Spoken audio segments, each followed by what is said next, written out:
Hey guys, Matt Woxler here at Wheels Through Time. We're in the restoration shop today for the Drive for History. For those of you guys just tuning in, we've been highlighting all sorts of rare motorcycles all summer right here from the Wheels Through Time collection, firing them up, sharing the history of the people, the places, the bikes, the stories. Today, we're highlighting another machine from our Homemade America exhibit, the Arthur Gunther 1950s homemade motorcycle. So this machine, built by a fella out of Michigan by the name of Arthur Gunther. Arthur was actually a GM transmission engineer, worked in the transmission division, 1940s, 50s, 60s. Gunther in the 50s made this entire motorcycle a completely handmade machine, everything except for the engine. So as you can see, the bike looks like an absolute tank, and it definitely is. It probably weighs upwards of 500, 600 pounds, which has to be the most heavy or the heaviest 1913 Harley-Davidson powered machine ever produced. But this bike, completely one of a kind, and Gunther was kind of a mechanical genius, if you will. One of the highlights of this motorcycle, now again, it's based around the 1913 Harley-Davidson engine. Back in its day, it would have been a single-speed machine. What Gunther actually built, entirely designed by himself, and built this 6-speed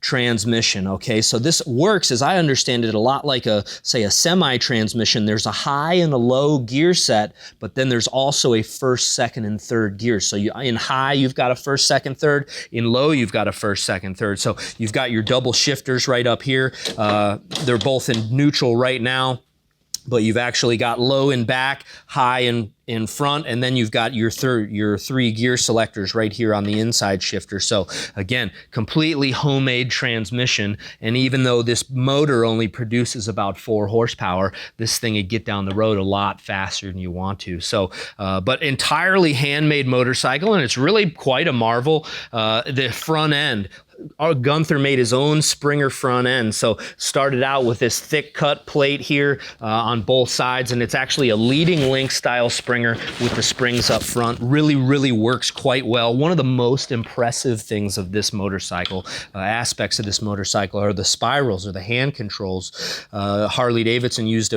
a pretty simple spiral mechanism that was inside of the grip.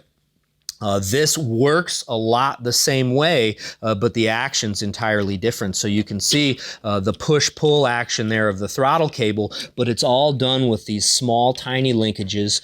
Each one of them is entirely handmade, and they just work incredible, so incredibly smooth. Of course, right-hand throttle, left hand is your spark advance. Now this machine, another thing you'll notice is actually it's set up with 2 magnetos. Now, the 1913 Harley-Davidson engine, this is a magneto-powered chain drive single-cylinder job. In 1913, 500cc engine, produced about 4 horsepower. 13 was the first year that Harley-Davidson actually offered a push rod. So prior to the 13 engines, 1912 and back, they use what we call an atmospheric intake. So you don't see that push rod or rocker arm out there. It's a intake valve is strictly operated by suction from the cylinder. So inherent limitations right off the bat. You've probably heard this when we talk about some of our other atmospheric early machines inside. You get that spring to be too tight and it can't open the valve. The machine won't run. But without a good heavy valve spring, you don't have any RPM. So immediately these things had their limitations. And when Harley came out with the 1913 single, really ramped up their power and were able to produce a motor that would go down the road quite a bit faster than the previous machine. So Schebler style carburetor. Gunther was really kind of a mechanical expertise. There's more linkage on this thing than you could ever imagine. It all works and operates perfectly, from the double magnetos to the brake assembly. The homemade clutch setup here on the HX style Schebler is actually really as well designed of an HX style clutch or HX style choke as I've seen. Just works amazing and allows you to actually set that choke to varying degrees. So fuel shutoffs is actually quite a neat setup for your fuel shutoffs. There's a petcock down here underneath the tank, big gas tank right here. We've got it full of gas right now. Up on the top, there's actually a smaller tank that actually allows you to fill. You can fill this with gas, and it allows you to get gasoline direct injected almost to the port. So the way that this is set up is you turn this dripper on here, and it would drip down little bits of gasoline, of course, liquid, not emulsified fuel, but liquid gasoline right into the combustion chamber. Unsure how well it worked, but Gunther really probably wouldn't have put it on if he didn't think it worked well. So we're going to get this thing fired up here real shortly. It's been several years since this bike has run here at the museum. We've primed it with oil. Lower end has about 4 ounces in it. Lubricated the rockers, gasoline in the gas tank, so hopefully this thing will be relatively easy to fire up and run. Now it's got a super odd kick mechanism. Now if you can imagine trying to kick through 6 different gears or through a 6-speed high and low transmission is really it's a tank. This bike is as easy as a 1913 Harley-Davidson was to start. This thing is really a far cry from that. So we're going to hope she cranks right up. And basically, again, with these early motorcycles, you primitive engine here. So it's a pretty simple starting procedure. We've got spark advance over on this side. We're operating the magneto arm on this side. Over on this side, we've actually got a secondary plug wire that we run disconnected at the moment. We're actually having shorts with the front magneto. Mufflers right out the front. Check this out, Steve. 100-year-old, 100-plus-year-old split door spark plug.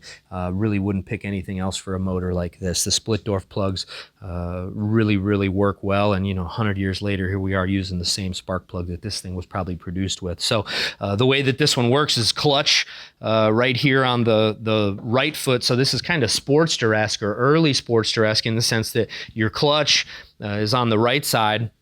Foot clutch.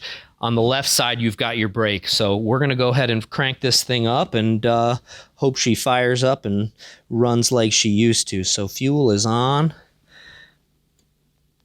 I'm going to put that choke about halfway. Now, every time you kick this bike, you've actually got to pull the kick back up, pull the kick arm back up, and reset the kicker. So the fewer, the better. Hopefully this thing will crank right up. Guys, ready? 1. Whoo! Ooh!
And there you have it, guys. It's tough to beat the ruggedness and the reliability of a 19-teens era Harley single motor. There's just not a lot happening. They fire up easy. They run incredibly well. Happy to have this thing up and going again. The first time I fired this motorcycle up, my dad and I were at the Ole, Pennsylvania swap meet. We'd just taken delivery of this machine. We purchased it from a good friend of ours, Tom Faber. Tom makes handlebars for all the old motorcycles in the old bike industry. Tom had come across this bike, I believe, from a family member of the original builder of Gunther there. And so we took a delivery of the machine right there at the Ole swap meet, and we had it running that weekend. I must have kicked it about 1,000 times. I know my dad did too. couple hours work and this thing was purring just like you heard it today, guys. So glad to have her back up and running order, and glad we could fire it up for you guys right here on the Drive for History. So thanks for everybody for tuning in. We're going to be firing up all sorts more rare machines this summer. For those of you guys catching up on the Drive for History for the first time, check out our archives. I think to date we've fired over 50 incredibly rare motorcycles right here at Wheels Through Time. Again, we're doing this all for a fundraiser for the museum. Being with the virus and everything, we haven't been able to open right now, so been trying to generate much needed funds to keep us moving forward and preserving history for generations to come. So if you guys are enjoying what you're seeing, make sure you check out driveforhistory.com, check out our website, make a contribution today, check out a raffle ticket on our 1939 Harley-Davidson Knucklehead, or even our lifetime member program. We'd love to have you. Guys, thanks for tuning in, and we'll see you tomorrow.